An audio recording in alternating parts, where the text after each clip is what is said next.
Hey, what is up, everybody? We're back at it. Um, Pretty successful day yesterday. Huge bounce back day for us. Recapping yesterday, I gave you guys a total of 16 picks in my video, and I went 11 and 5 on those picks. The only people selling for us, Wendell Carter fell just a little bit short. Kyle Kuzma built a brick house. Mikal Bridges, thanks to a blowout, fell just short. He would have hit had it been any bit of a closer game. Um, Let's see. Josh Giddey just barely came short on his. He ended up having a better scoring night than he normally did. Richaun Holmes came 2 rebounds short. And Giannis was kind of a hit and miss because if you got him earlier in the day, it was at 29.5, so he needed 30. But if you got him later in the day, they moved him down to 28.5. So you could have or could not have hit on Giannis. Of course, my lock of the day, Bam, did hit. Cole Anthony ended up having a good game, as I suspected. Jaren Jackson Jr. still hit his, even with Ja Morant coming back. Chris Paul went under, as I suspected, because it was going to be a blowout. Jimmy Butler hit his. Mason Plumlee hit his by 1. Evan Fournier, my sleeper pick of the day. Mr. First Quarter himself likes to score a bunch of points in the first quarter and then never score the rest of the game. He ended up hitting by 1, just barely. Julius Randle, as I suspected, had a pretty big game. Anthony Davis, even with the late news that LeBron came back, ended up hitting. My CJ McCollum underlock of the day ended up hitting. And yeah, so we had a pretty successful day today. Got to try to put these winning plays together into one slip. I'm just missing it by 1 or 2 slips, but I'll get to you guys, I promise. Once again, this is kind of becoming daily or like every single video kind of thing, but you guys killed it yesterday. Yesterday's video got like 160 plus views, new like record once again, and I'm only 17 subscribers away from 100, so that's pretty exciting. Thank you guys for that so much. All right, our lock of the day, which both of our lock of the day, our sleeper pick, and our under of the day hit yesterday. Today's lock of the day is going to be Dosunmu, the new point guard for the Chicago Bulls. He's been dishing like crazy, bro. 14 assists last game, 8 assists, 9 assists. He has just been orchestrating out there like crazy. So he's showing that he has the ability to be a pretty elite playmaker in the NBA. Going through the 76ers history of guards giving up assists. Now, Luka, obviously, just last game, one of the best passers in the NBA. He had 15 assists just this last game. A couple games to that, Spencer Dinwiddie had 10 assists. DeJounte Murray had 12 assists. Tyrese Halliburton had 7 assists. Obviously, I thought the 76ers perimeter defense was a lot better than that. It's really not. Good passing guards have shown that they have the ability to get a whole lot of assists versus the 76ers. And I expect the same tonight from Dosunmu. Again, he has a couple of lines too. He's got an 11.5 points line, 17.5 points and assist line, and a 22.5 points and rebounds and assist line. I'm going to go for that 22.5 points, rebounds, and assists. He's hit it every single time. Last couple of games, let's lock that in for today's lock of the day. Dosunmu, 22.5 points, rebounds, assists. Okay, on to the bets. Early games today. We got a bunch of 2:30 games today because it is Sunday. So, Nets Nuggets is the opening game. They did just play recently. Jokic had 26, 8, and 10 in that affair. Barton had 21. But Harden and Kyrie both didn't play in that game, but it still managed to be a close game. It was a 124-118 Denver win. Of course, Kyrie will be the main man tonight because James Harden has just been ruled out. The tail of the tape, though, Nets have kind of struggled against big men. Jokic, of course, in their last matchup, had 26 and 10. Kevon Looney ended up having a 15-rebound game. LeBron, I don't know if you necessarily call him a big man, a bigger guy down in the paint. Had 33. Karl Anthony Towns had 23 and 7, and Jakob Poeltl had 15 and 11. So they've kind of given up a lot of points and rebounds as far as big men go. So Jokic is probably going to have himself a night tonight. He's got a couple of lines right now. He's got a points rebound line set at 22. He's got a points line set at 26, and a points rebounds assist line set at 48. Now, I know I bet him the other day on my lock of the day. But as history tells, the Nets aren't the best at defending a big. They really don't have a true big, honestly. Nicholas Claxton has just been ruled out as well, so they don't have Nicholas Claxton, who's one of their better big men. But if I had to choose between those 3 slips that he's got up right now, I'd probably have to go towards that rebounds and assist line because he is grabbing rebounds like a madman. I think he's just behind Rudy Gobert and league leader as far as rebounds go. And then obviously he dishes the floor better than any big man in the NBA, so I like Nikola Jokic over on his 21.5 rebounds. And as far as the Nuggets go, they have allowed kind of some good scoring games to some good scoring guards. Cade Cunningham had 34, Ja had 38, Herbie Jones managed to have 25, and Ingram, I know he's not necessarily a guard, but he had 23. So I would anticipate the Nuggets don't have the greatest perimeter defense. I would anticipate Kyrie to kind of have a big game.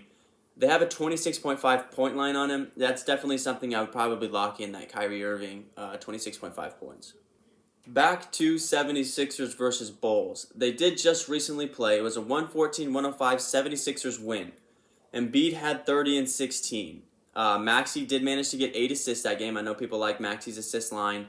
Levine had 32 points. DeRozan had 25 points. And Vuce had 11 and 11 versus Embiid last time. The matchup prior to that, DeRozan had 37 and 10. Levine had 27. Vucevic still managed to grab 10 boards. Embiid had 18, 9 and 7, near a triple-double. And Seth Curry ended up having 22 points, not assists. And Maxey had 6 assists. So, Maxey did hit his assist line both of those games. So Tyrese Maxey assist line might be another good one. I know a lot of people like that line. As far as history goes versus the Bulls and guards have kind of had a little bit of success recently versus the Bulls. Of course, without without Ball and Caruso for that perimeter defense. Levert the other day just had 42. The Raptors' big four if you will. Scotty Barnes, Pascal, OG Anunoby, and Fred VanVleet all had 20 just a few games ago versus them. Cole Anthony had a 20-point game. Franz Wagner had 24. CJ McCollum had 29. And Anthony Simons had 21. So even if you didn't want to go for Maxey's assist line, you could definitely probably go for his points, rebounds, and assists. And I know Seth Curry's set at 12.5 right now. And 2 matchups ago, he did manage to snag 22 points. So that Seth Curry line might also kind of be one that's a little bit tempting. All right, I know there's people going to be asking about Nikola Vucevic. Now, as of the moment right now that I'm recording this at 11 o'clock in the morning, Vuce has a 20.5 points line and a 33.5 points, rebounds, and assists line. Now, in their recent matchups, Vuce had 11 and 11 for his points and rebounds. I didn't grab his assists, but that is 22. That's only 22 right there for points, rebounds. So I'm assuming you probably didn't have 13 assists, so he probably didn't get close to that rebound assist line, points, rebounds, assist line, and the matchup before that had 10 rebounds. Now I wish they'd have a rebound lineup for him instead of a points, rebounds, or just a points line. History shows that the 76ers haven't given up very much to bigs. Anthony Davis had 31. Willie Hernan Gomez, again, if you don't religiously watch basketball, a backup center for the for the Pelicans, he had 29 and 10, and Jakob Poeltl had 25 and 10. So very limited success for bigs having good games against the 76ers, of course, because Drummond and Embiid are down in that paint. But he has been playing really, really well of late. Not against any super talented bigs. Of course, these last 2 games he's had monster 30-point, near 20 rebound games, but he played Indiana and he played Toronto. So not teams that have dominant bigs. I would stay away from this Vucevic line just because they're playing the 76ers solely for that reason. Next time around, I'm probably going to have this Vucevic lineup. As far as DeRozan and Levine, though, DeRozan is set at 27.5 points, and I believe Levine is on the injury report right now, so that's probably why they don't have a lineup for him, but DeRozan is set at 27.5 points.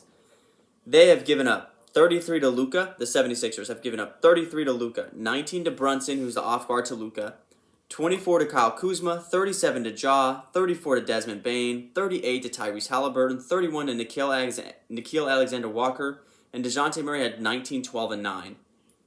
You got to go over on DeRozan's points. The 76ers guards have not actually been that great of a defenders as I thought they were. History shows that they have just had some bombs dropped against them. I mean, 5 30-point games within the last couple of weeks versus the 76ers. So look for DeRozan to have a big night. Of course, this is 2 of the top teams in the East, the 76ers and the Chicago Bulls. So this is going to be a good game for sure. All right, Minnesota Pistons 2:30 game. They did just recently play, just like on Thursday. It was a 128-117 Timberwolves win. D'Angelo Russell did not play in this game. I believe he's questionable at the moment to play.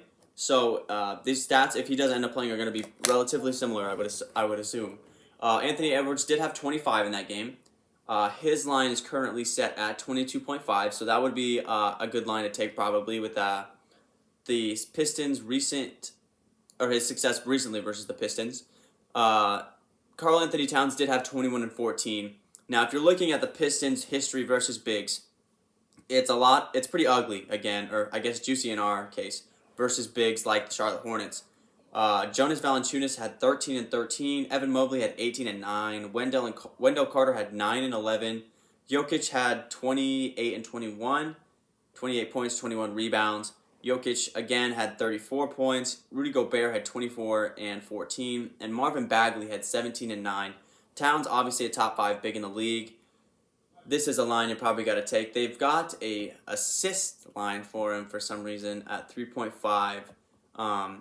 They've got a points line for him at 23.5, and they have a points, rebounds, and assists line for him at 37.5.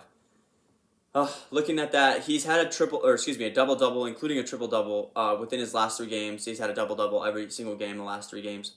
I would definitely have to take his points, rebounds, and assists because he's also been passing the ball really well. 4 assists, 7 assists, 10 assists. He's been passing the ball very well. History shows that the Pistons have not defended well against the bigs. As far as any Pistons lines, Saddiq Bey in their last matchup did have 21, 8, and 13, so one of his better stat-stuffing games. Jeremy Grant had a 20 bomb, so right now they have him set at 20, 19.5. So history doesn't show an incredible amount of success as far as scoring for against the Wolves. A couple of recent good games. Trae Young had 37, Kyrie had 30, Curry had 29, Booker had 29, Conley had 22. Those are some of the top scorers in the league. Obviously, the Pistons don't have a top scorer in the league. Big success, Jokic had 21 and 16, Hassan had 12 rebounds, Bismack Biyombo had 14 and 12, Yusuf had 20 and 14, and John Collins had 17 and 12. So if you wanted to go for Isaiah Stewart's rebounds again, I know a lot of people have been crashing that Isaiah Stewart's rebound line. That would be one to look at, as well as Jeremy Grant's points line. Atlanta-Dallas, later game on a Sunday, 5 o'clock. Recent history was a 118-87 Hawks blowout. Luka in limited minutes had 18, 11, and 7. Jalen Brunson is off guard. Like again, once I said he might be our sleeper of the day. Jalen Brunson had 17 points. At that time he was also coming off of the bench. Right now they have him set at 16.5 points. I think that's a little bit high, but we can talk about that one.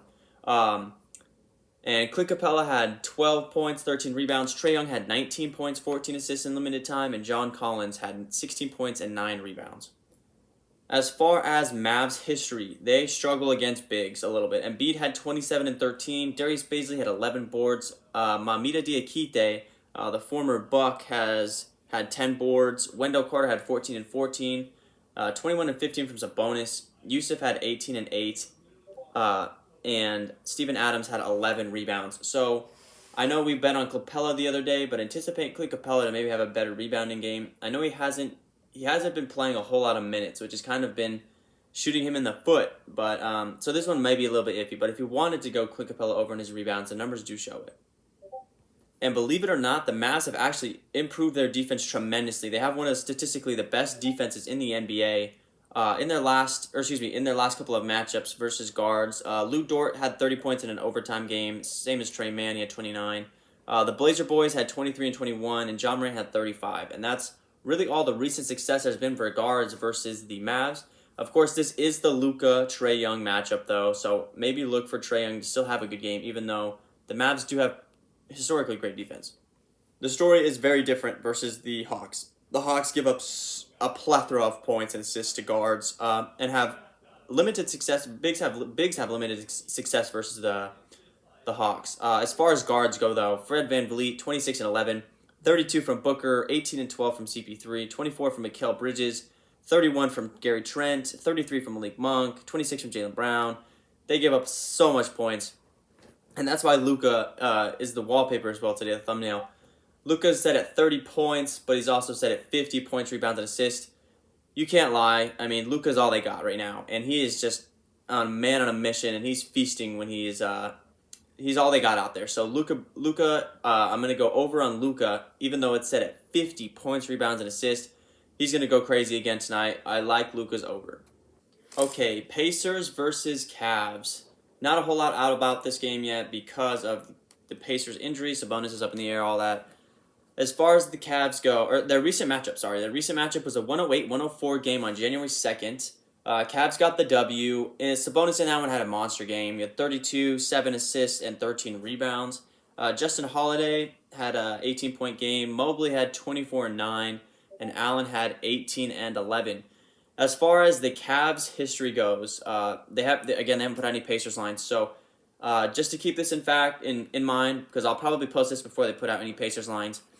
Terry Rozier had 24.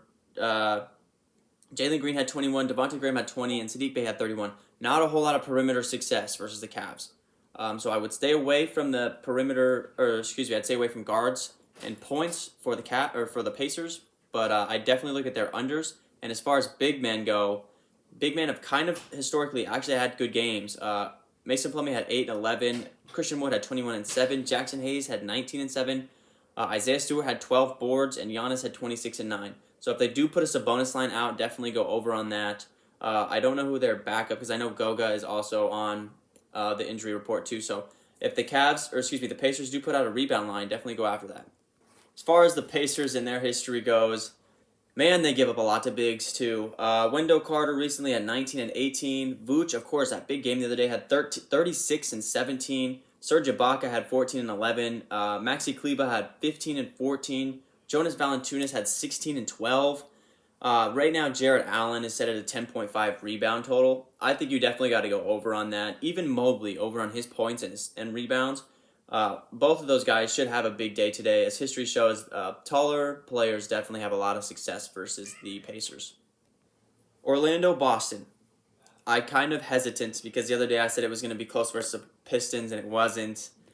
History shows it's close versus the Magic once again. In their most recent matchup, it was a 116-111 game. It did go to overtime. Celtics got the W in that one. Wendell Carter, I know people hate him now because he didn't hit last night, but he had 15 points, 7 assists, and 16 rebounds. Right now his rebound line is set at 10.5, so I like Wendell Carter's over on his rebounds. He has gotten 13 in their the matchup before this last one. He had 13 boards, and in their most recent matchup, he had 16 boards. So he hit his over on his rebounds. Celtics recently have also given up 17 boards to Isaiah Stewart, 17 boards to Mason Plumlee, 9 boards to John Collins, and 9 boards to Rashawn Holmes, and both of those games were blowouts. So I like the rebound numbers versus the Celtics. As far as Boston lines, the Magic have one of the worst defenses in the league. Really, you can't go wrong with any of the Celtics lines, really, honestly.